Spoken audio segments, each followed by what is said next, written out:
नमस्कार दोस्तों, मेरा नाम है रंजीत और आप देखना शुरू कर चुके हैं बिहार के संविदा कर्मियों का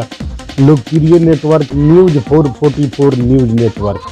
तो एक बार फिर मैं बिहार के सारे संविदा कर्मी भाई बहनों का क्रांतिकारी अभिनंदन करता हूं, स्वागत करता हूं अपने चैनल में और आप सभी को आमंत्रित करता हूं कि अभी तक आपने हमारे चैनल को सब्सक्राइब नहीं किया है तो जल्द से जल्द चैनल को सब्सक्राइब करें और वीडियो को लाइक करें और ज़्यादा शेयर करें और हमसे जुड़े। तो दोस्तों, आज हम आपका क्रांतिकारी अभिनंदन करते हुए जो बातें आपसे करने आए हैं वह बातें हैं वार्ड सचिवों के संबंध में। दोस्तों, बिहार में भाजपा की सरकार चुनाव में वादा किए हुए थी कि 19 लाख लोगों को रोजगार मुहैया कराएगी।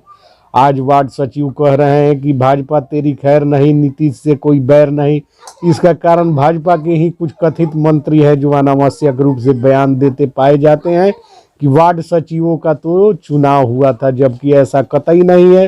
चयन कमेटी के द्वारा, जिसके अध्यक्ष वार्ड सचिव, उपाध्यक्ष जो पंच थे, ग्राम कचहरियों के पंच और अध्यक्ष वार्ड सदस्य थे, इस कमेटी के द्वारा मेधा के आधार पर मैट्रिक बेसिस को आधार मानकर वार्ड के शिक्षित युवाओं का चयन वार्ड सचिवों के पद पर किया गया था। आज भाजपा की सरकार जो है कि अपने वादे से मुकरते हुए वार्ड सचिवों के साथ लुका छुपी का खेल खेल रही है, जबकि नीतीश कुमार की सरकार और नीतीश कुमार के मंत्रियों से संपर्क करने पर स्पष्ट रूप में कहा जाता है कि जो नए वार्ड सदस्य जीत कर आए हैं, इनके कार्यकाल में ही पूर्व से नियुक्त वार्ड सचिव ही कार्य करेंगे और 7 निश्चय गली नाली और नल जल योजना का क्रियान्वयन पहले की भांति करते आएंगे। तो फिर आज क्या कारण है कि भाजपा के ये मंत्री अलग बयान देते हैं और इनकी मंशा क्या है? तो ये 19 लाख रोजगार देने की वादा कर चुनाव जीत कर आने वाले भाजपा के मंत्रियों की जो कथनी और करनी में अंतर जो है वह आज देखने को मिल रहा है।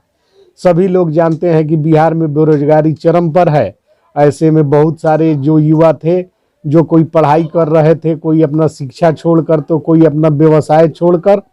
बिहार में 7 निश्चय योजनाओं के क्रियान्वयन होते हुए वार्ड सचिव के पद पर चयनित हुए और लगातार दिन रात एक करके बिहार की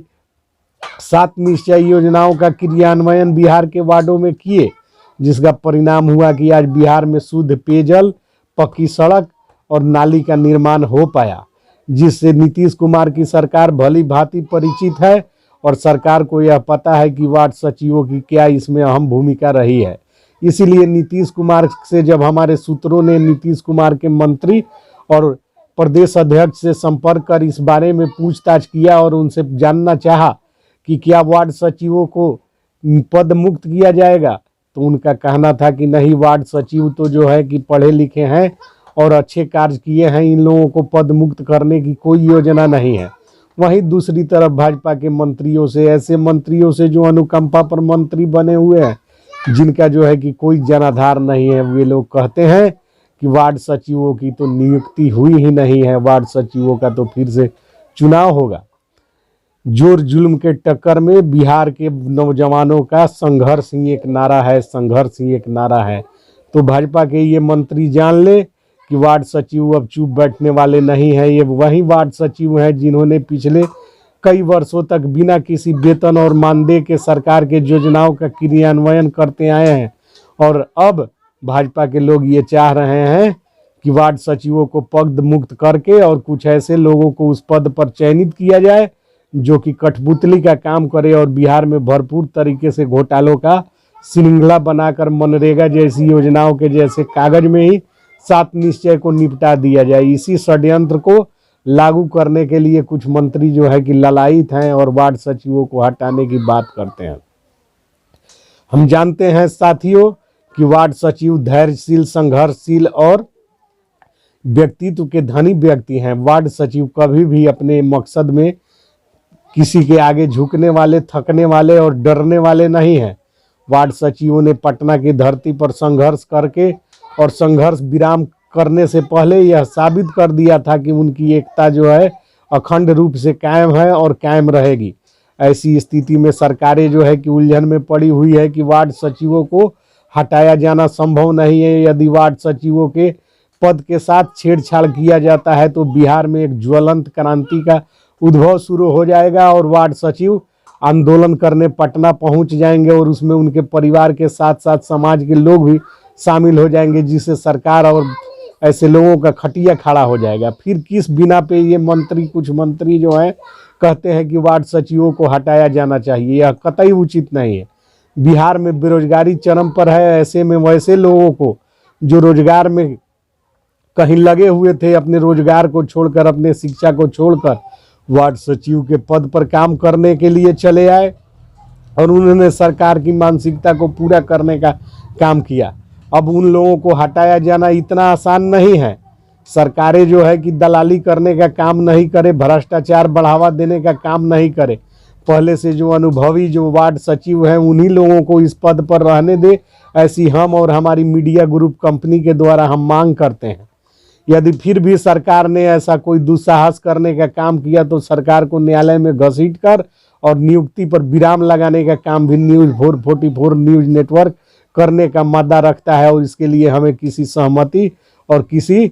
चंदा इकट्ठा करने की आवश्यकता नहीं है। हमारा खुद का अपना बजट है, जिसके तहत हम PIL दायर करके वार्ड सचिवों के संबंध में न्यायिक निर्णय करवाने का क्षमता रखते हैं। रही बात वार्ड सचिवों के कार्यकाल की, तो वार्ड सचिव अभी अपने पद पर बने हुए हैं और नए सिरे से पंचायत चुनाव होने के बाद भी, नए वार्ड सदस्यों के जीत के आने के बाद भी सरकार ने अभी तक वार्ड सचिवों को हटाए जाने की कोई सूचना, अधिसूचना पत्र या परिपत्र जारी नहीं किया है, जो इस बात का सबूत है कि लगातार वार्ड सचिव परामर्शी समितियों के देखरेख में अपना कार्य और क्रियान्वयन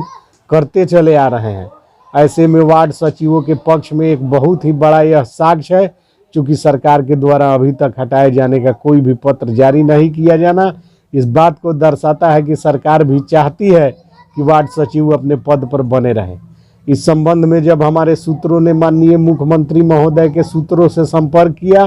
तो वहां से बताया गया कि सरकार के अधीन अभी यह मामला विचाराधीन है और आने वाले दिनों में सरकार इस पर निर्णय लेगी। इससे पहले कुछ मंत्रियों के द्वारा इस तरह की टिप्पणी किया जाना कि वार्ड सचिवों के पद पर नियुक्ति नए सिरे से होगी, इस बात का हम खंडन करते हैं, विरोध करते हैं और साथ ही सरकार से हम मांग करते हैं कि वार्ड सचिवों की कार्यशीलता कौशल को देखते हुए, इनके युवा और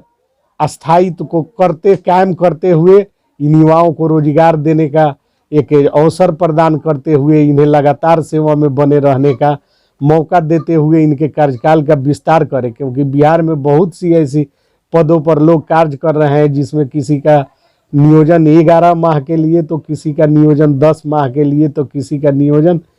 15 माह के लिए होता है। लेकिन सरकार समय समय पर समान प्रशासन विभाग से राय और मशविरा करके इन लोगों के सेवा का विस्तार करती रहती है। जैसे कि उदाहरण के तौर पर न्याय मित्र और ग्राम कचहरी सचिवों को प्रत्येक 5 साल पर सेवा विस्तार करके सरकार उन्हें अपने पद पर बने रहने देने का मौका देती है।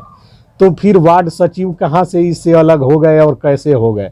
वार्ड सचिवों के पक्ष में बिहार की पूरी आम जनता और आम आवाम एक पद पर खड़ी है और मांग करती है कि वार्ड सचिवों का सेवा विस्तार किया जाए और इन्हें अपने पद पर बने रहने दिया जाए। बिहार के आम आवाम की आवाज़ को हम अपने चैनल के माध्यम से सरकार तक पहुंचाते हुए सरकार को यह बता देना चाहते हैं कि बिहार अब जाग चुका है और बिहार की जनता और आम जनमानस यह मांग करती है कि ये वार्ड सचिव जो हैं उनके परिवार के सदस्य हैं, उनके बेटे हैं, उनके भाई हैं, उनके बहन हैं। ऐसे में इन लोगों के साथ धोखा किया जाना बिहार की जनता के साथ और बिहार के आम आवाम के साथ धोखा है। मैं सरकार को पुनः मांग करता हूं कि बिहार के आम आवाम की भावना को समझते हुए, बिहार की आम आवाम की मांग को मानते हुए वार्ड सचिवों का सेवा विस्तार किया जाए। क्योंकि लगातार 4 वर्षों से वार्ड सचिव अपनी सेवा में बने हुए हैं और इन्होंने ना ही किसी तरह का मानदेय का भुगतान सरकार के द्वारा प्राप्त किया है, ना ही किसी तरह की पारिश्रमिक का भुगतान इन्हें सरकार ने किया है।